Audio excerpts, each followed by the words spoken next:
नमस्कार। आप सभी का स्वागत है। यह है BSR government arts college Alwar के पॉलिटिकल साइंस डिपार्टमेंट का यूट्यूब चैनल है। मैं N Rajendra Singh, assistant professor, और आज हम बीए पार्ट फर्स्ट के पेपर सेकंड के अंतर्गत दीनदयाल उपाध्याय का जो अध्याय चल रहा है, हम जिसका अध्ययन कर रहे हैं, उसके अंतर्गत आज हम पंडित दीनदयाल उपाध्याय के राष्ट्रवाद संबंधी विचारों का अध्ययन इस व्याख्यान के अंतर्गत करेंगे।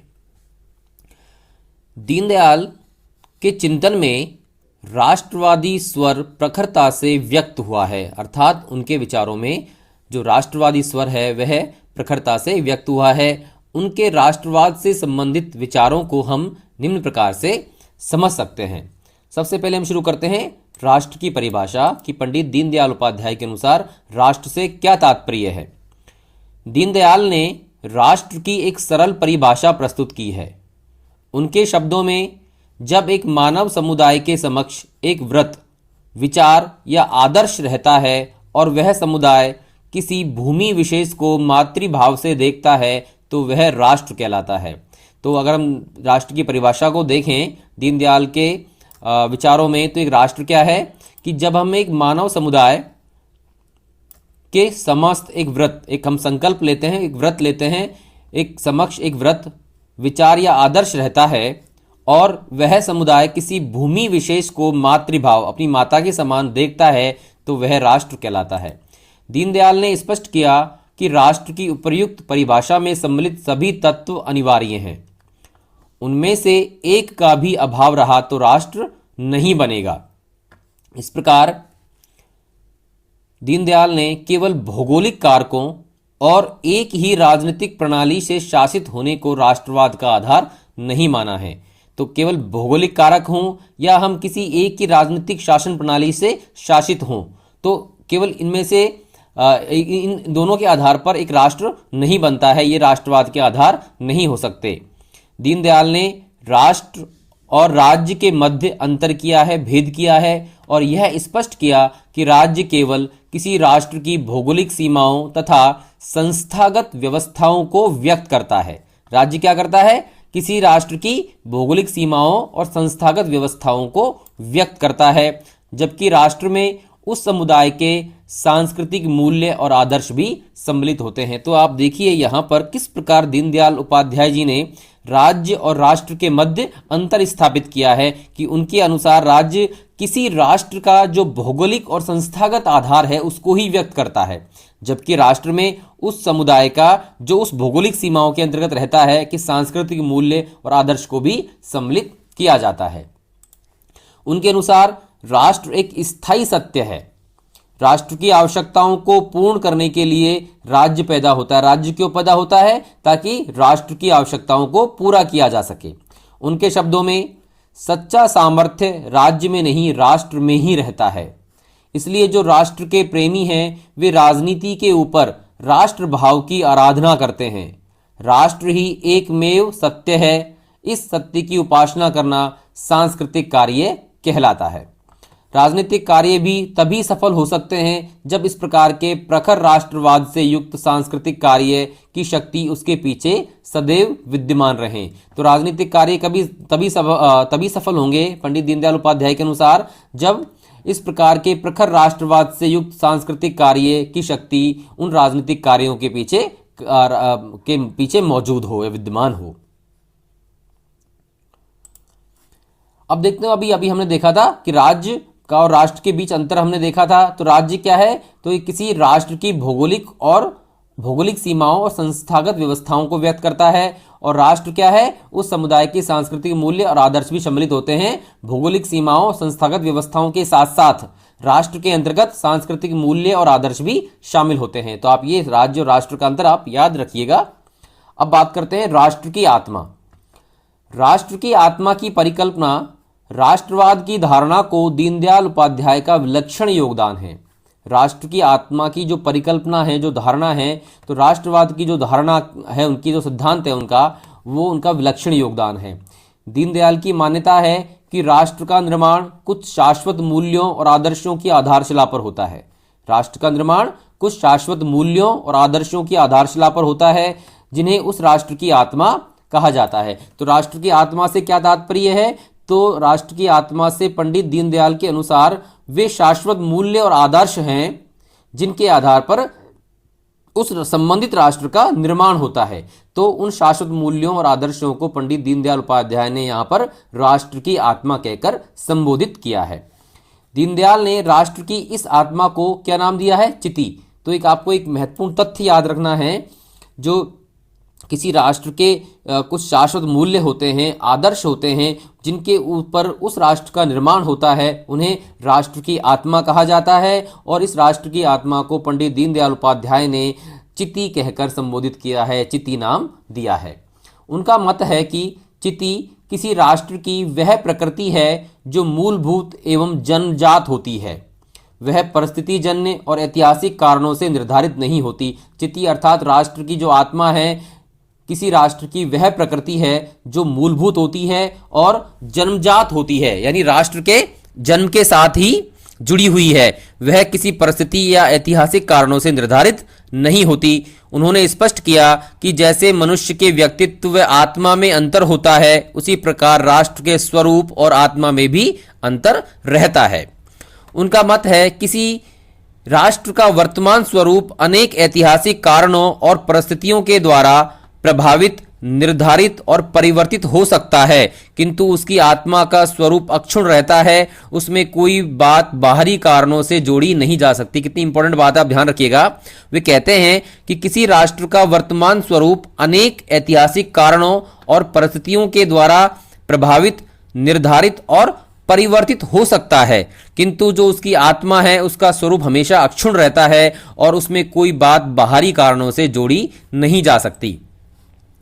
उन्होंने स्पष्ट किया कि सामाजिक परिवर्तनों तथा बाह्य प्रभावों के कारण राष्ट्रीय जीवन में अनेक तत्व जुड़ जाते हैं। एक सामान्य सी बात है, यदि विकास के द्वारा जुड़े ये तत्व चिति के अनुरूप हैं, यानी राष्ट्र की आत्मा के अनुरूप हैं, तो उन्हें संस्कृति मान लिया जाता है और चिति के प्रतिकूल होने वाली प्रवृत्तियों को विकृति का नाम दिया जा सकता है। एक दोबारा समझने का प्रयास कीजिए आप यहां पर, इसको, बड़ी इंपॉर्टेंट बात है ये।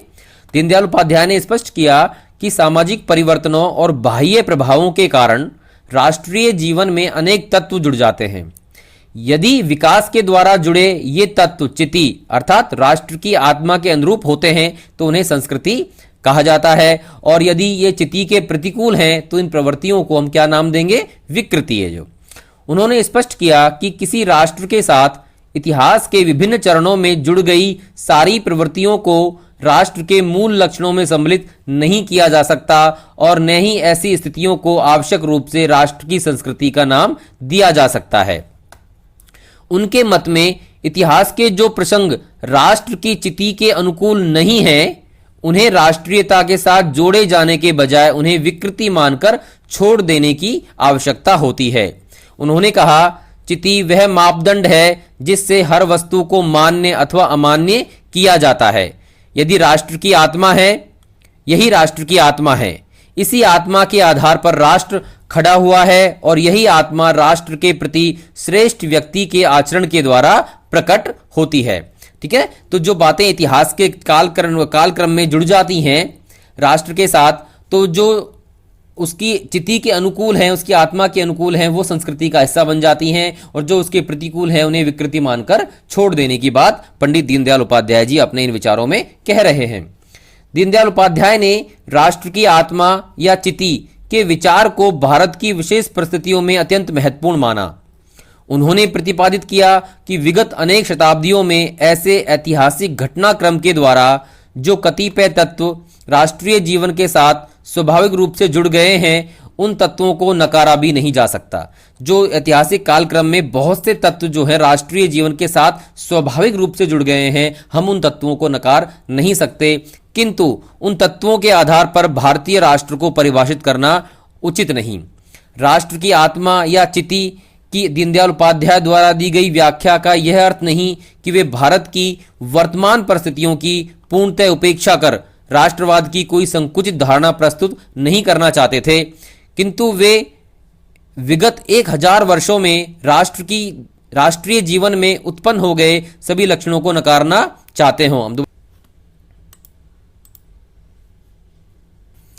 हम एक बार पुनः देखते हैं इस बात को कि दीनदयाल उपाध्याय ने राष्ट्र की आत्मा या चिति के विचार को भारत की विशेष परिस्थितियों में अत्यंत महत्वपूर्ण माना। उन्होंने प्रतिपादित किया कि विगत अनेक शताब्दियों में हुए ऐतिहासिक घटनाक्रम के द्वारा जो कतिपय तत्व राष्ट्रीय जीवन के साथ स्वाभाविक रूप से जुड़ गए हैं, उन तत्वों को नकारा भी नहीं जा सकता, किंतु उन तत्वों के आधार पर भारतीय राष्ट्र को परिभाषित करना उचित नहीं है। जो पिछली शताब्दियों में जो ऐतिहासिक घटनाक्रम हुए हैं और बहुत से तत्व राष्ट्रीय जीवन के साथ स्वाभाविक रूप से जुड़ गए हैं, उन तत्वों को हम नकार नहीं सकते, किंतु उन तत्वों के आधार पर भारतीय राष्ट्र को परिभाषित करना उचित नहीं है। पंडित दीनदयाल उपाध्याय के अनुसार राष्ट्र की आत्मा या चिति की दीनदयाल उपाध्याय द्वारा दी गई व्याख्या का यह अर्थ नहीं कि वे भारत की वर्तमान परिस्थितियों की पूर्णतः उपेक्षा कर राष्ट्र की कोई संकुचित धारणा प्रस्तुत करना चाहते थे, जिसमें कि वे विगत 1000 वर्षों में राष्ट्रीय जीवन में उत्पन्न हो गए सभी लक्षणों को नकारना चाहते हों। जो पिछले 1000 साल में हमारे राष्ट्रीय जीवन के साथ बहुत सारी बातें जुड़ गई थी, वे उनकी उपेक्षा नहीं करते थे और उनके आधार पर को राष्ट्रवाद की संकुचित धारणा प्रस्तुत करने का उनका कोई इरादा नहीं था। उन्होंने इस संबंध में एक व्यवहारिक दृष्टिकोण का परिचय दिया और यह स्वीकार किया कि विगत कुछ शताब्दियों में भारत के राष्ट्रीय जीवन में आई सभी प्रवृत्तियों को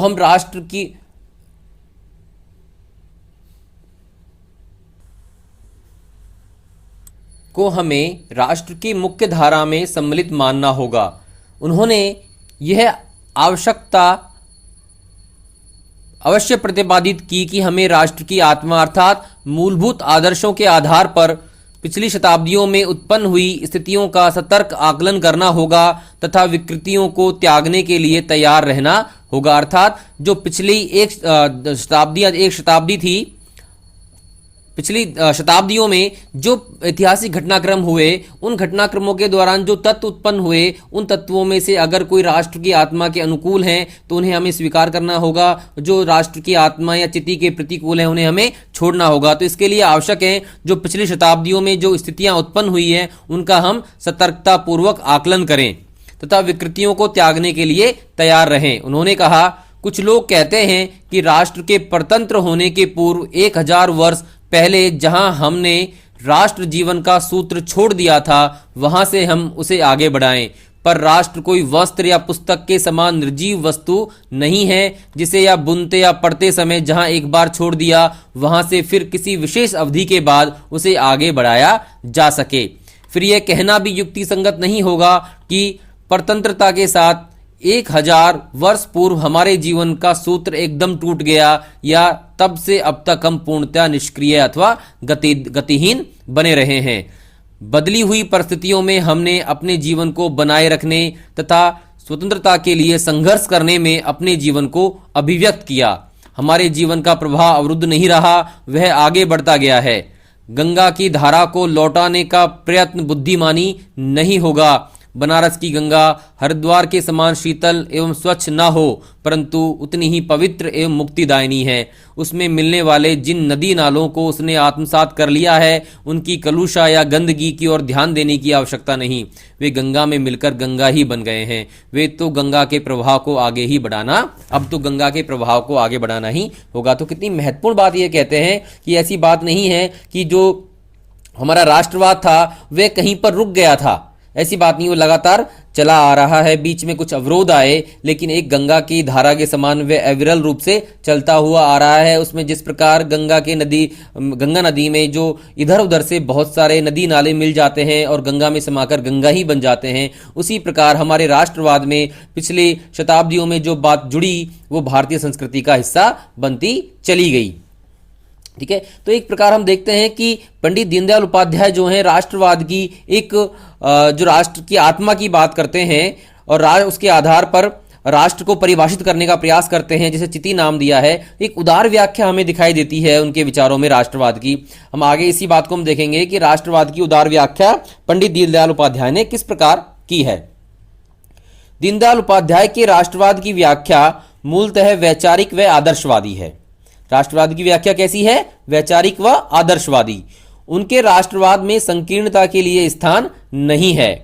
वे मानव की चेतना की चरम अभिव्यक्ति विश्व के हितों के साथ एकाकार हो जाने में ही मानते हैं। तो मानव चेतना की चरम अभिव्यक्ति किसमें मानते हैं? विश्व के हितों के साथ एकाकार हो जाने में। उनकी यह मान्यता राष्ट्रवाद और अंतरराष्ट्रवाद में अनिवार्य समन्वय स्थापित कर देती है। दीनदयाल उपाध्याय के अनुसार भारत एक राष्ट्र के रूप में जिन मूलभूत आदर्शों को व्यक्त करता है उनमें अंतरराष्ट्रवाद की भावना अनिवार्य रूप से सम्मिलित है। भारत एक राष्ट्र के रूप में जिन मूलभूत आदर्शों को व्यक्त करता है उनमें अंतरराष्ट्रवाद की भावना अनिवार्य रूप से सम्मिलित है। इस बात का उदाहरण हमें भारतीय संस्कृति की वसुधैव कुटुंबकम की धारणा में दिखाई देता है। उन्होंने स्पष्ट किया कि भारतीय राष्ट्रवाद में दूसरे राष्ट्रों से द्वेष या टकराव की कोई संभावना नहीं है। कि भारतीय राष्ट्रवाद में ये बात हमें कहीं दिखाई नहीं देती कि हम दूसरे राष्ट्रों के साथ द्वेष रखते हैं या कोई टकराव की भावना हम लोग रखते हैं। उन्होंने कहा कि भारतीय राष्ट्रवाद का आदर्श कृण्वन्तो विश्वमार्यम की धारणा में व्यक्त हुआ, जिसका अर्थ यह था कि हम संपूर्ण विश्व को आर्य बनाएंगे, अर्थात यदि हम सुसंस्कृत हों तो पूरे विश्व को संस्कारित करेंगे। तो आर्य शब्द किसके लिए आया है? संस्कारित के अर्थ में आया है। तो यदि हम सुसंस्कृत होंगे, संस्कारित होंगे तो हम पूरे विश्व को संस्कारित करेंगे और उसके स्तर को ऊंचा उठाएंगे। उन्होंने स्पष्ट किया कि भारतीय राष्ट्रवाद में अपने राष्ट्रीय हित के लिए दूसरे राष्ट्र के शोषण की कल्पना ही नहीं की जा सकती। ठीक है, कहे कि भारतीय राष्ट्रवाद में अपने राष्ट्रीय हित के लिए दूसरे राष्ट्र के शोषण की कल्पना ही नहीं की जा सकती। उनके मत में भारतीय राष्ट्रवाद भावात्मक है, जो अंतर्राष्ट्रीयता का विरोधी नहीं है, अपितु अंतर्राष्ट्रीयता का आधार है। दीनदयाल ने एकात्म मानववाद के संदर्भ में राष्ट्रवाद की व्याख्या करते हुए यह स्पष्ट किया कि प्रत्येक राष्ट्र को उसकी अपनी प्रकृति और प्रवृत्ति के अनुसार अपना विकास करने की स्वतंत्रता होनी चाहिए तथा प्रत्येक राष्ट्र को अपनी क्षमताओं का उपयोग मानवता की प्रगति के लिए करना चाहिए। तो क्या कहते हैं वे अपने एकात्म मानववाद के संदर्भ में? कि प्रत्येक राष्ट्र को अपनी प्रकृति और प्रवृत्ति के अनुसार अपना विकास करने की आजादी होनी चाहिए तथा प्रत्येक राष्ट्र को अपनी क्षमताओं का उपयोग मानव की प्रगति के लिए करना चाहिए। कितना अच्छा संदेश वे अपने विचारों में देते हैं।